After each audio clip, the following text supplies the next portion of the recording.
Thanks for everybody for being here. The obvious reaction for me is disappointment in the decision I had to make yesterday in making the coaching change. I have nothing but respect and utmost appreciation for Jim Montgomery as a hockey coach, as a person. The infusion of positive reinforcement that Monty brought to the organization from day one. Resonated. A historic season, fell short of a goal, went back to work the next year with significant change, and he's going to be a good NHL coach. He is a good NHL coach, and I wish him well. His family was a big part of is a big part of his success and dynamic, and we're going to wish them well in everything they do moving forward. It came from a decision of our team really just not performing to the level of expectations that we have grown to appreciate as a fan of the sporting community here. And, for me, I had to change course. It's not generally been my nature to not enter into a relationship. I've worked with a lot of people over an extended period of time, unless they've gone on to other situations. And in Monty's case, we had entered into extension talks, couldn't find a deal based on what we had offered, and then when the underperformance of the team reared its head for 20 games, I had to make a decision. And moving forward, that rests with me now. From a personnel standpoint, and the players themselves, they have to understand that they're not where they need to be, and we're either going to get back there or there'll be continued changes across the board. So, we've placed Joe in a position now here to get his hands on the steering wheel. Joe's well equipped to be able to do this and lead this group. Institutional knowledge for a number of years of teams that have been successful and where it needs to get back to be successful. He's interviewed around the league for other jobs, and he's well equipped to handle it. And the staff will be as it is for right now, but I don't rule out that we won't bring in somebody to complement this group. Johnny, the Bruins' struggles seems pretty wide-ranging when you look at the stats and performance in a lot of different areas. Are there a couple of things you look at right now and say these are the areas that need to be improved, or these are the problem areas, or this is what needs to get turned around? Yeah, it's hard to wrap your head around the fact that you've got maybe upwards of 10 players off of what their norms would be, not even their high side of things, if you go back a year ago. So that's concerning, and that's been part of this, especially teams, which has been a pretty strong staple of our organization for a number of years, and they're well underwater, and we have to get back to address it. A lot of the same personnel, so that's a little confusing at times to realize that we're not executing what the pre-scout is going to be, and that again falls back on the players in a lot of ways. The 5-on-5, the expected, how we look at things and what we're generating, it puts a lot of pressure on your team when you're not tight, especially teams-wise. We've taken way too many penalties, so we've been undisciplined in that regard. We're putting a lot of pressure, on that part of our game. We've looked at outside of a couple of games, be it Carolina and Dallas, where our expected stuff in the generation, even the other night in the first period, we make some colossal mistakes, but we should have probably scored in some situations. We haven't finished. And that needs to come back online to have success, but you can't put the undue pressure on your 5-on-5 to be the lion's share of how you're going to result every night. You couple that with where our goaltending was last year versus, the up and down a little bit in the performance level there. It's team wide, and that's where it's confounding to me.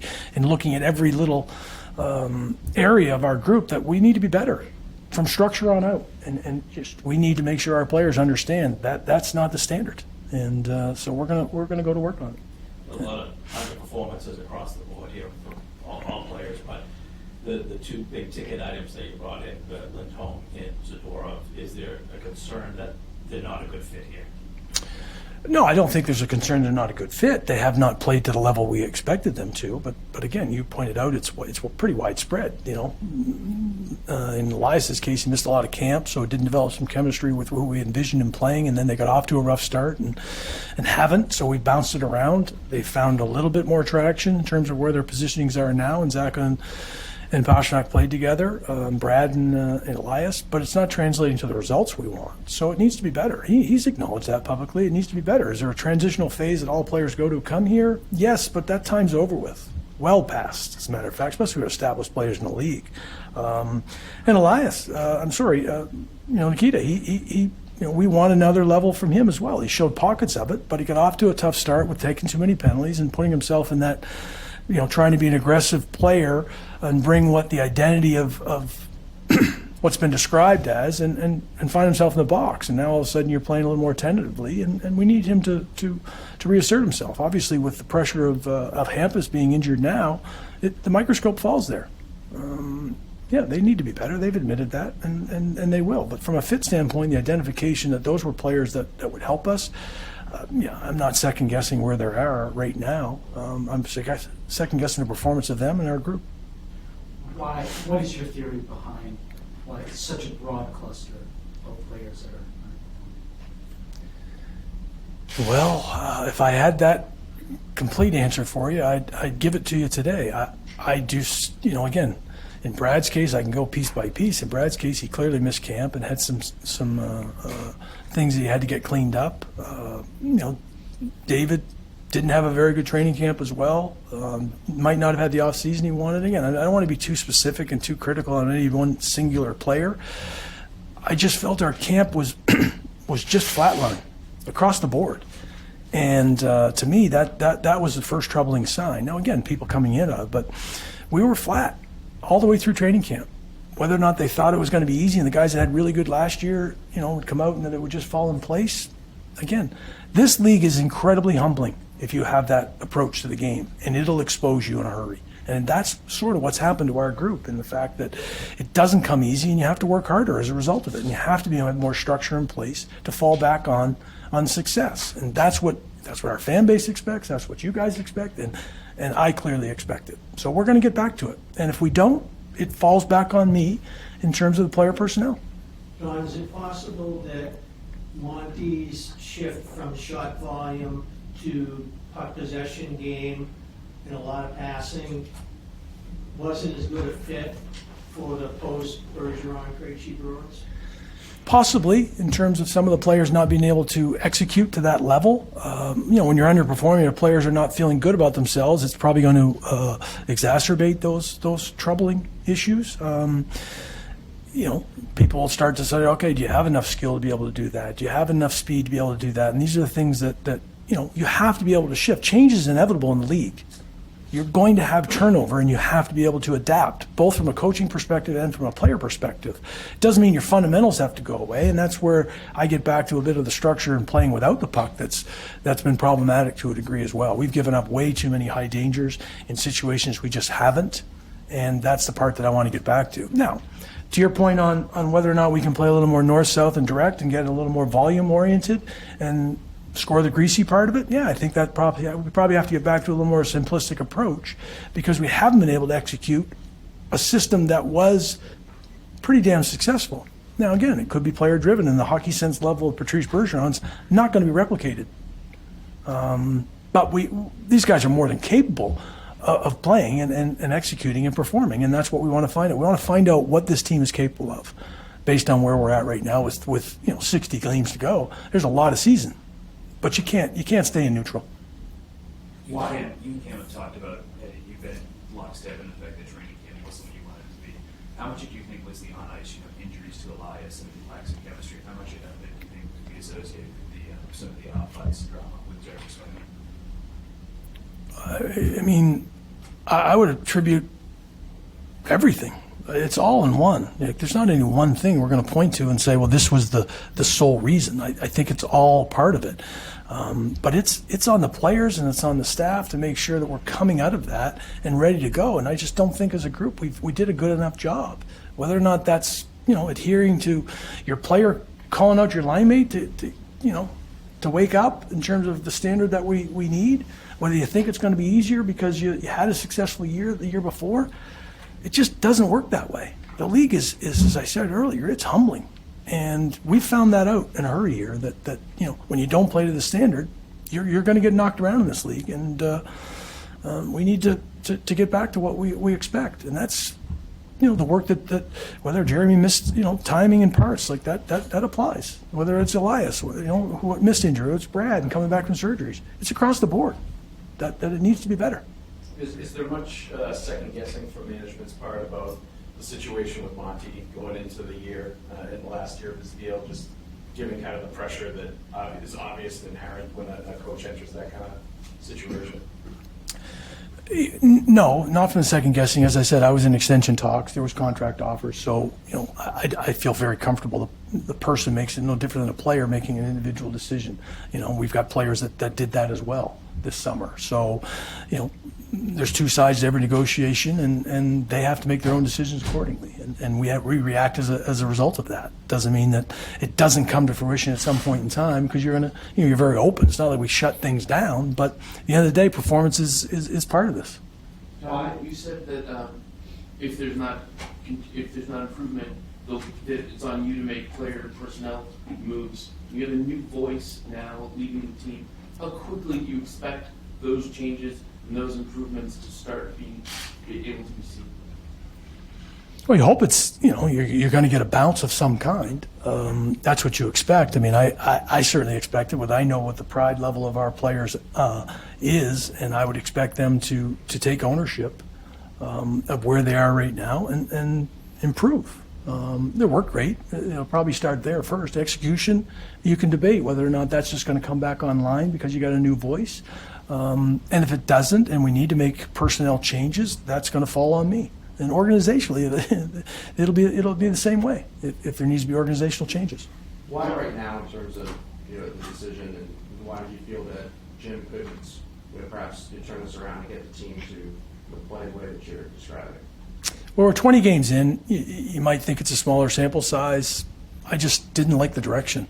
We had a small incremental bump in terms of going to play the right way in Philadelphia and coming home to Seattle, but we couldn't maintain it. Even in course of games, we couldn't. We're in a 2-1 hockey game in Dallas. We get off to a tough start. First shot goes in, but you battle back. You're in a 2-1 hockey game, and all of a sudden, bang, 3 goals. Like, that's just the parts of the things that bother me as a general manager, where our team can't stay as close-knit as they've been. They can't get through the adversity piece within a game, and they can't respond from game to game. And again, that's where I make a decision at this point in time. There's still 60 games to go. This group is capable of more, and that's what we're going to expect from them. Do you think that Monty lost the room with No. the players? You can't say that Monty came in and made a positive influence, a connection with players for 2+ seasons, and then turn around and say they just tuned them out.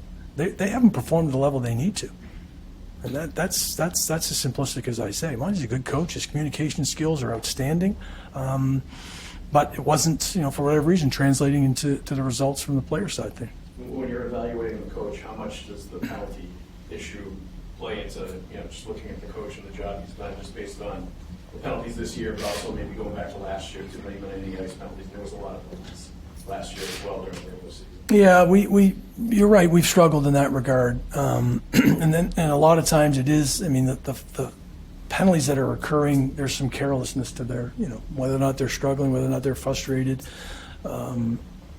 Brad and I talked about his penalty he took against Calgary to start the third period. Like that is just, that's not being focused on what's most important at that particular time. It's one thing to defend your teammate and jump in there in situations of that nature, but to give a team any type of momentum when you're in control of a game, like that's just not where you need to be on an execution level. And he knew it. But it allows the other team to get some momentum. And there's too often that we've done that. And you're playing uphill as a result. You can't be on the path. You can't take this many penalties and expect to have success, because it's going to bleed in. Now your players that are playing in those roles, and sometimes on both sides of the equation, they're just taxed. And then you all turn around and say, well, why aren't we, producing 5-on-5? There's a trickle-down effect associated with that, and it just puts too much pressure on your club. So, whether that's coaching, whether that's communication, whether that's player-driven, I think it's all of the above from the standpoint of being more disciplined. How is Joe different? How is Joe style-wise different? Joe's not. Monty's a really personal guy, and Joe's very direct, very simplistic in terms of how he's going to explain things. I might not get into the weeds quite as much. on a personal level, but he cares. He's been around here. He's got established relationships with each and every one of them. He's got trust with the players. The voice and having to be a little bit more of the having the bark and bringing it, that's going to be a challenge, because you've had a different relationship with these guys. But at the end of the day, change is hard, but sometimes it's necessary, and Joe will have to adapt to that. Don, this is now two good coaches out in the last few years, two different styles, approaches. What kind of coach does this group need? Well, I think Joe will bring a lot to the table. It's a combination of having worked with both of those two successful coaches. So I think he'll be able to blend some of that with his own personality and his own style, and he knows what he wants to do to tighten things up. And it's going to be up to him to go out and effectuate that change. Do you think this roster is a tough contender? Well, we got to take baby steps. We have to get back to playing the way we're capable of playing and find out whether or not we can challenge the elite teams in this league. We've been there. I've been on the other side of where people have asked us in terms of where we are as being one of the upper echelon teams, and we got to work our way back there. It's got to start in that before you can hope. You got to build, and we have some work to do. Did you have to hear a vision from Joe before you named him the interim, or did you, when you were making the decision to let Jim go, did you have a feel right away that Joe was going to be the guy that you turned to? No, my feeling right away was Joe was the guy I was going to lean to. Now, again, I haven't ruled out bringing somebody to complement the group at this stage. I just ruled out that I wasn't going to go out and do a coaching search right now and place somebody in that spot.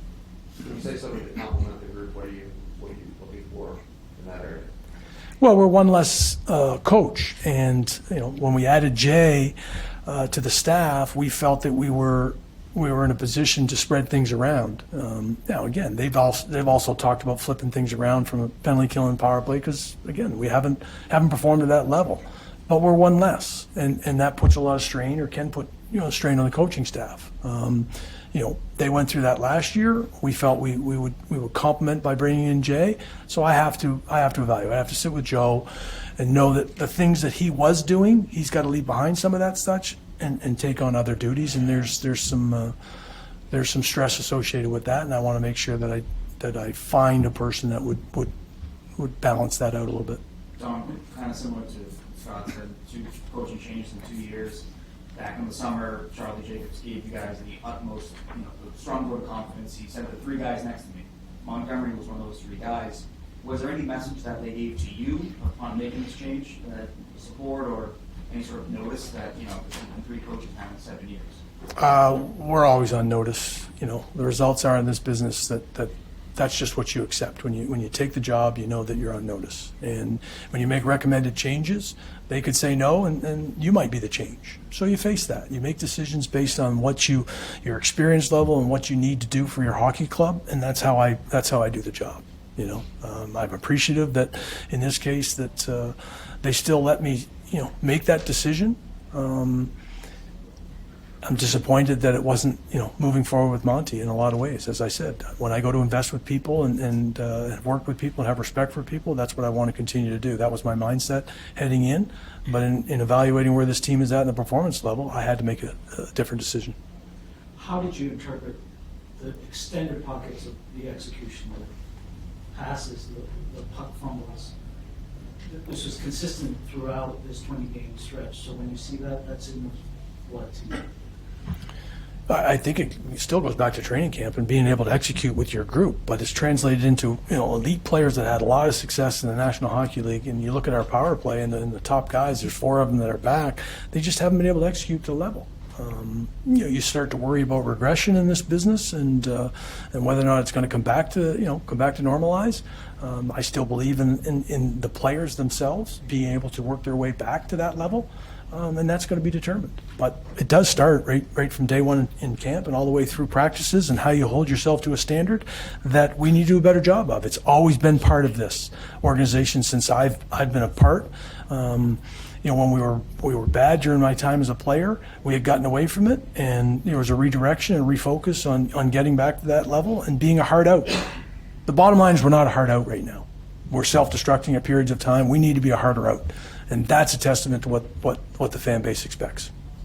There were more veterans in the room, guys who maybe have been leaders elsewhere last year. Was there a concern, is there now a concern that maybe that's lacking right now? Well, I think that the players themselves will acknowledge they need to do a better job in pretty much every area. From the standpoint of execution, I would think the leaders of our team will acknowledge that, yeah, they need to get out in front and make sure they're better and held accountable, and that will trickle down. That's how it was passed down. Change is inevitable, and players are going to retire and move on, and the next wave that you worry about, are they ready to take that mantle? You won't know until you're going through it. Brad did a fantastic job last year. He's the same person this year. He's, it hasn't been as healthy as he wanted to be to start the season, and it's trickled into, maybe his execution and play, but you have to lead the same way. And that's the expectation of, whether you're wearing an A or whether or not you've been brought to it from another team and you've been a leader in that situation, it has to translate. You have to feel comfortable in your own skin to call out the new teammate and do the things that's required to keep your team at the highest level. When you talk about the training camp and that sort of bleeding into the performance that we see during the regular season, how much of a factor is Jeremy Swayman in that, having missed camp, and then, he obviously hasn't been up to his standards either to start this year? Yeah, I think Jeremy would acknowledge he hasn't played as well as what he's capable of playing, and we fully expect him to get back there. Now, how much time that takes because of camp, I don't know. Like, at the end of the day, reps are reps. If you don't feel like you're even if you've tried to convince yourself that you might be there, it's no different than Brad, in terms of missing some quality time and working your way back in game. It's just harder to do that. Time for two more. Do you feel like your locker room is perhaps too comfortable? A lot of guys with long-term deals, a lot of guys with movement clauses. Is that a concern with the way they're playing right now? No, I referenced the fact that did players get a little relaxed or comfortable having good years last year and just think it was going to be a fait accompli that they go out and execute the same level? Maybe that trickled in. No, from the standpoint of no movements, players that had no movements, players that had no trades, they've moved around this league, and that'll continue to do so. We're going to identify the guys that love being here, love representing the Boston Bruins, and if they don't, then I will make some changes as a result of that, and performance will drive it. But no, I'm not concerned about that. When you make a change like this, do you meet with the players, or do you let Joe kind of have the first interaction with them? I met with our entire staff first thing this morning, and then I met with the entire players in their locker room this morning. Thank you. All right, thank you very much.